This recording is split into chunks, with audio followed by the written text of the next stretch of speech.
These are UV Gel Light base coat and top coat. I thought the base coat was really thick, but it was just a really full bottle, and I just had too much nail polish on it.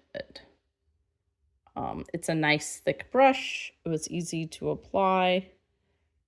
Once I got the hang of it, I just had too much nail polish on my brush at first. And this is obviously, I used nail polish in between, but I used their base coat. I used their top coat. Top coat, same brush, really shiny, easy to apply.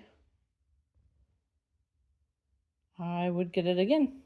I've gotten top coats and base coats that have had really thin brushes, and I appreciated the size of these brushes for my average size nails. Hope this helps you know if it's something you want to buy.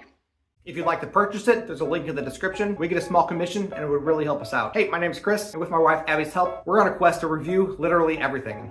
They tell me that I'm never gonna make it. They want me to do something that could make sense.